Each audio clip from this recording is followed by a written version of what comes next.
Malam Ila ina zuwa haka sai sauri kake ne. Wallahi tallahi naji an ce min TJ na yana raba raguna buhun shinkafa. Yasa nake son ne saurin jiya an so nawa. Ka san mutumin na dan halak ne. Akwai kirki ga kyauta ga girma mutane. Kai Allah ya mutumin na albarka. Allah ya mai gwamnan Kaduna. Ka ce mun gwamnan gobe. Insha Allah shi fa nake ma magana fa. To ai ina gaya ma yanzu daga wajen shi na dawo nan miliyan 5 ne ba. Dan girman Allah fa. Gidan marayu. Za a kai asibiti.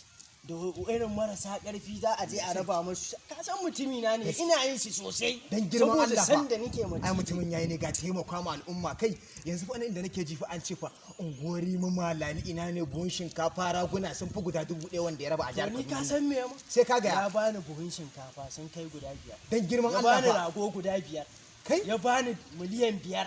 Dan girman Allah. Wannan ka je ka yi hidiman sallah duk wani uzurin ka na gaban ka je ka yi shi. Kan burawa ba. Allah na roƙe ka Allah. Allah ya matije gwamnatin jihar Kaduna State. Yanzu abin da zai wani surutu ba shi bane. Garzawa ya kamata mu je mu ga TJ. Ka san ganin TJ alheri ne a tare da mu. In Allah ya da 2023. In Allah ya da sai TJ.